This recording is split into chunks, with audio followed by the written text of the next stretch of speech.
2:30 p.m. and today it's very hot, and that's why the sidewalk is almost empty. At night it's like a different city, no? Everybody's Full of out. people. Yeah. And it's around what, 30 degrees now? 30, 32 degrees? I think, yeah, I didn't check, but I think it is around that temperature, yes. So now we are in the Ponta Verde neighborhood, and these are called like urban beaches of Maceió. And there is two others, which is Pajuçara, that stays actually behind us. Like if you go to the other side there, it is Pajuçara. And there is Jatiuca, that is to the other side too. So they are all like three main neighborhoods for the beach, like in the city. And that you have the city and the beach together. And if you are coming here, we suggest that you stay in one of these three to actually enjoy much better the city. The best time actually to come to fully enjoy the city would be from October to March. And then the other months you might get some rain. We actually stayed here from March to September, so we almost finishing our like 6 months stay in Maceió, and we got actually a lot of rain in June and July. So don't come during these 2 months because it's very cloudy and rainy. But the other months, like, it is fine. But of course, for you to get the main say sunny days, and the color of the water also to be extremely green, come from October to March. Yeah, this place also, the sidewalk, now it's hot, but early in the morning and from the sunset and after, there are always people running. There's a lot of activities you can do, even on the beach. In the morning there is like a volleyball court, beach tennis, and even this lane that you see, it's reserved for people that they want to run or use the bicycle for like doing exercises. There is another bike path here that has the pink sidewalk section. This one is for bikes as well. And this is street that is by the water. On Sundays they also close it until, I believe, sunset, no? Until 5 p.m. or 6 p.m. Both lanes, they're completely closed, so there is another lane over there that cars can use. But it's all for pedestrians, people who want to do like running, jogging, exercise, or even just families enjoying the beach, walking here without any worry about the cars and motorcycles or anything else. The beach is always beautiful and always packed, especially today. Now the sun is very good, and this is the volleyball court also, that usually there are people playing here. If you want, you can rent the umbrellas and the chairs. The price is around from 20 reais to 40 reais for the whole day, depending on the location of where you rent. If you want like by the water, it's gonna be 40, maybe even 50 reais, depending where you are. And if you're like closer to the road or far from the water, it's gonna be around 20 reais. And this is for 2 chairs and 1 umbrella. Another nice thing about this is that there is always somebody that works for the umbrellas and the chairs, and they prepare you drinks if you want. They bring you food out if you want. They always give you like a menu, so you can choose from it, so you don't need to get out of the beach. Yeah, basically it's like a complete service that they offer. You can stay there, you can have even food, drink, anything that you want. I'm gonna turn the camera right here. You see, all of these stands here is for people who are sitting on the chairs by the water if they want any drinks, if they want like a little stick with meat, chicken, just to have like a little snack, and then at the end of the day they go have dinner. But if they really want to stay on the beach the whole day, they don't need to leave. Of course, you can also bring your own cooler, beer and drinks and some food with you. There's no problem with that either.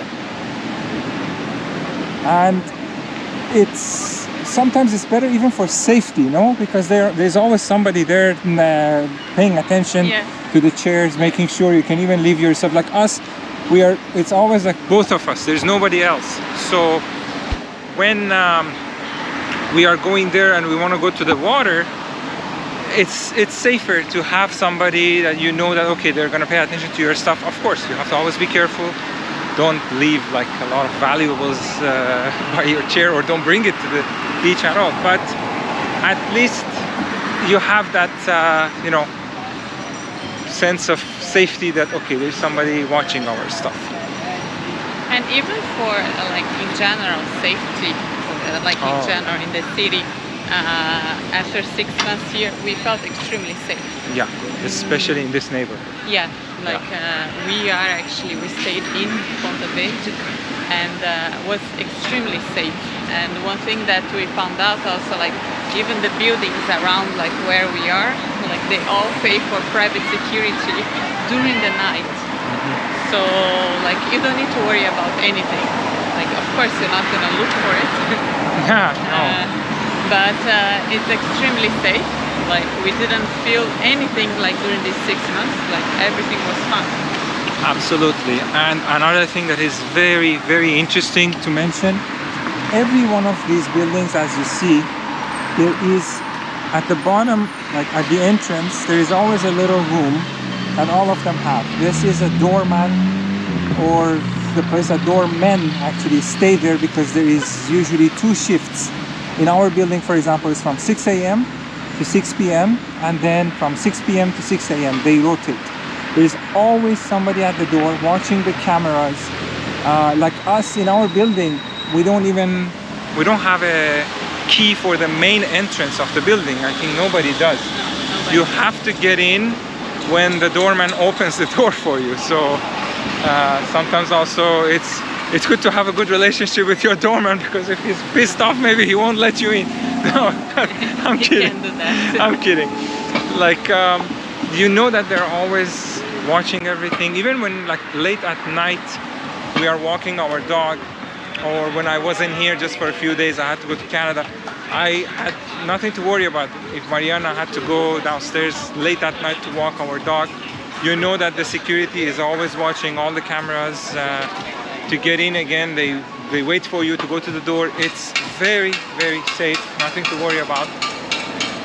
One more interesting thing about the chairs, a lot of people might think that the chairs on the beach, there is like you have to buy a chair from them, and you cannot go on the beach if you don't buy a chair from them. No, it's certain sections that each person per day like has, and they have different colors also of umbrella and chair.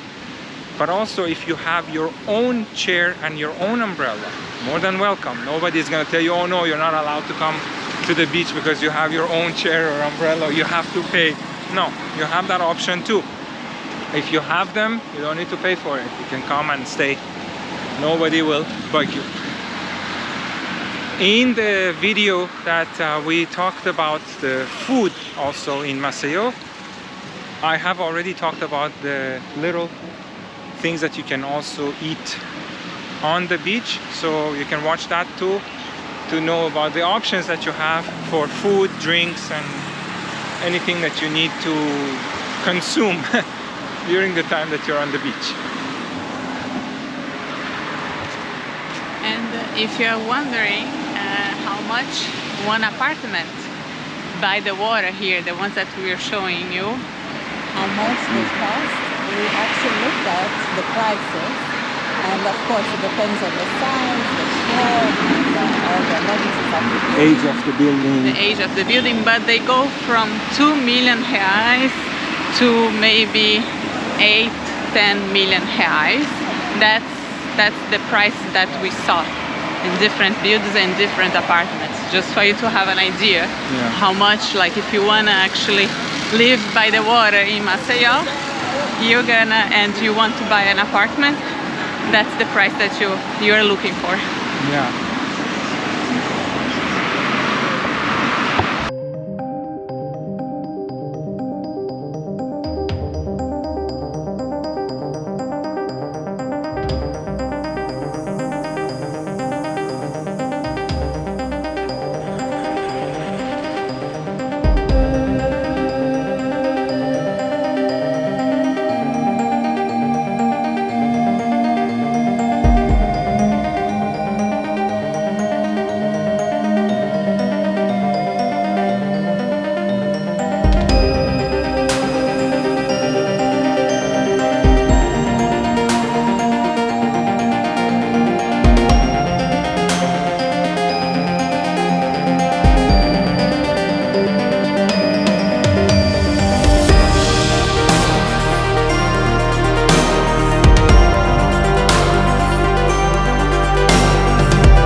Trees in Maceió, so nobody knows why they are like, how do you say, bent like this, but they are actually a touristic attraction too. Yeah, a lot of pictures that people take is with these two palm trees, because you see everything else is straight, but these two, they are bent, so it's different and nobody knows actually why they are bent like this. And I'm going to also show you from this side the beach. And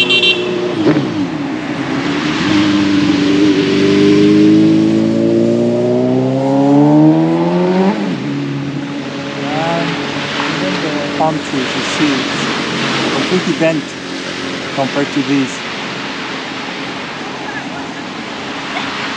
Oh my god, I cannot get enough of this view. Just need to get out because here's the bike. Oh yeah. Yes. Another tourist attraction that a lot of people are obsessed with, I think, because every time we pass by here, any time of the day there is always a lineup, is this beach chair. Gigantic beach chair actually, that everybody takes a picture with, I think, for Instagram, and people who love to have pictures on their Instagram. This is a big tourist attraction. There are some other parts also, like this place here, that you can also take a lot of pictures.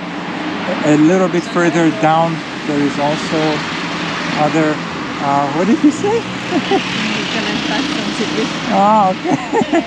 There was somebody just passing by and like saw me, filmed me, made a comment.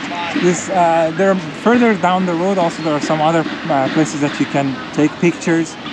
Depending on the day and the time of the day, it has different version of beauty. Like these places at night, there are lights, different colors, and like it creates a different version. Like day and night, it's completely different. It's not exactly the same, but I find it that it's beautiful any time of the day. Well, there is a lot of Instagram props.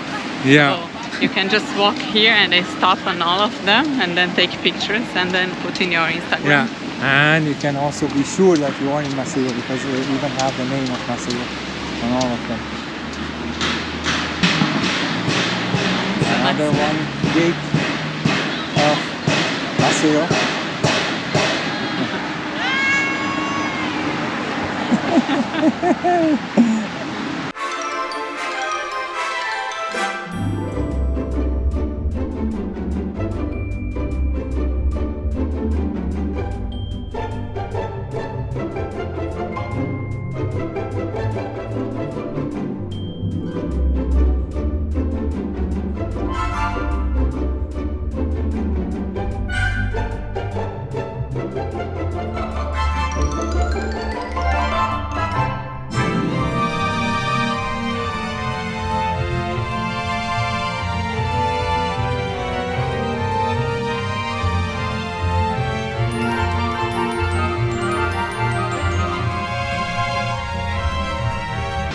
Another thing a lot of people might want to know is the price of gas.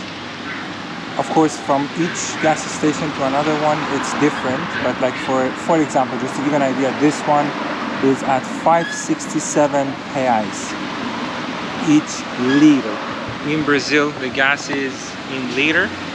There is, of course, diesel as well. If we see another gas station that has diesel, I'll also show you that.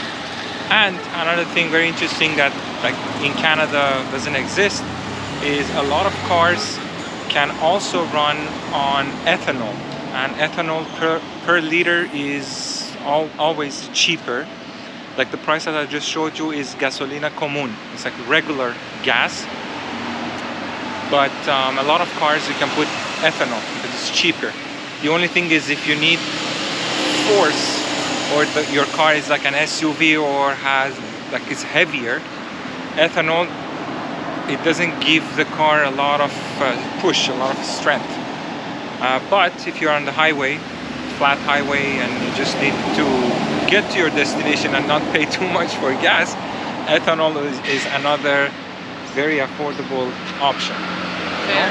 Very affordable. I mean, compared to normal gas. Yeah. Is okay, there was no price of gas there. It's there 567, but that's the común. Gasolina común, and at the bottom actually, yeah, it's written. I don't know if you can see 459. in the video, you guys. 459. I think is for people who have maybe a card from the gas station, because then there's two numbers, 459 and 479. Let's go with the worst case scenario. 479 is ethanol per liter, and the gas is 567. So you see that almost 1 real is the difference per liter between the normal like gas and ethanol. And Ethanol is cheaper. if you convert to Canadian dollar, it is gas here is more expensive than in Canada. Yeah, it's true. Yes. Yeah. And then, but at least here you have the option of ethanol.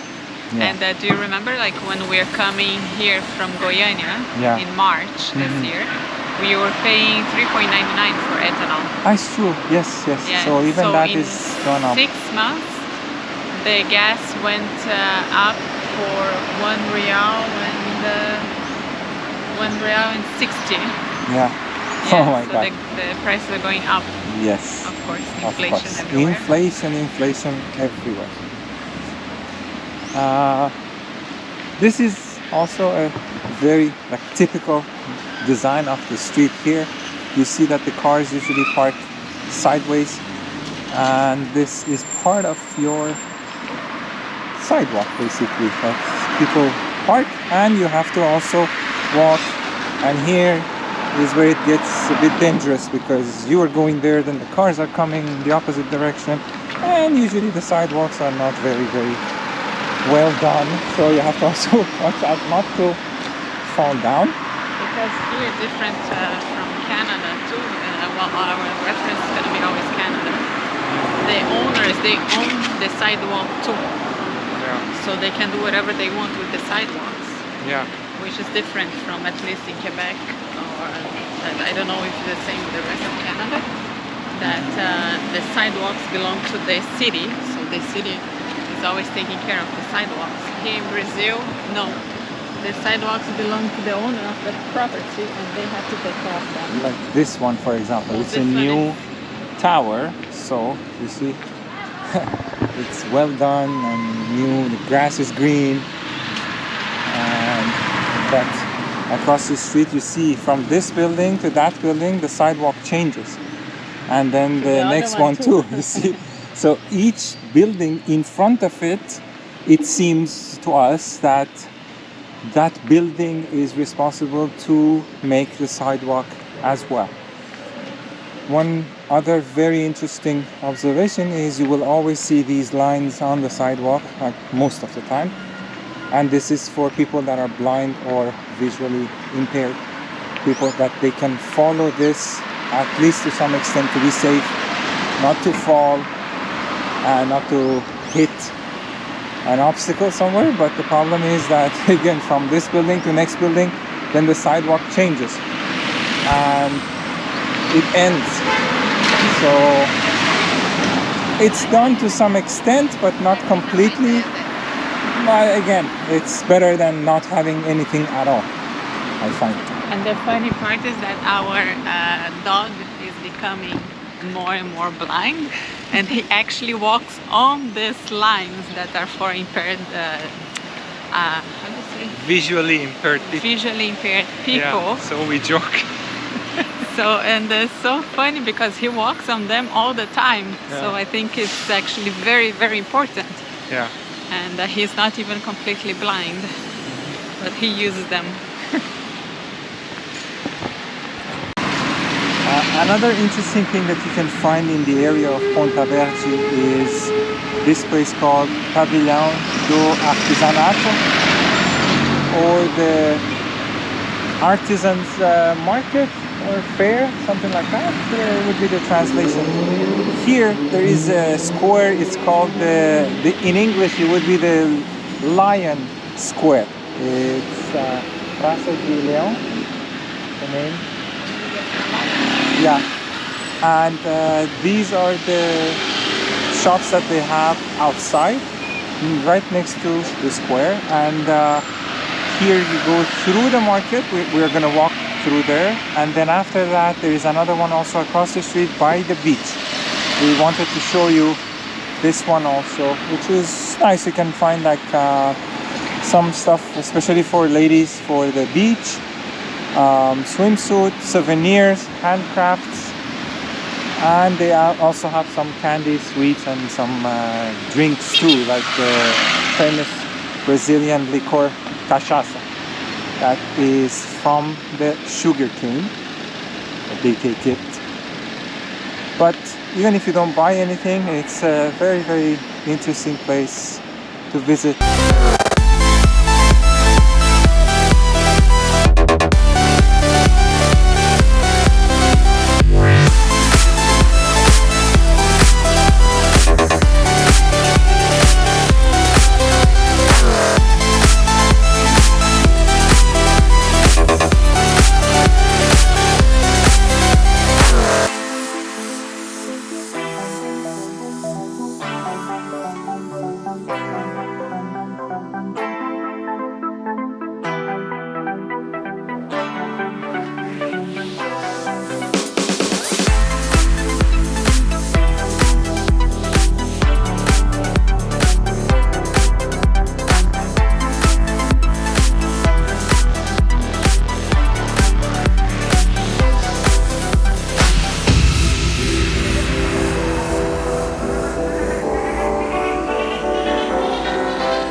So the market continues actually, and there is another building over there right by the beach, which is almost exactly the same as this one that we just showed you. Okay guys, so this is it for this video. We just wanted to walk around our neighborhood of Ponta Verci here in Maceió and just show you some of the places that we pass by on daily basis. I hope that you enjoyed it, and if you did, don't forget to give us a like and stay tuned for more videos to come. We're going to do a few more videos here in Maceió. One would be about downtown area, another one for food and restaurants, and I think we will have a couple of more videos as well coming up in the next few days. So thanks again for watching.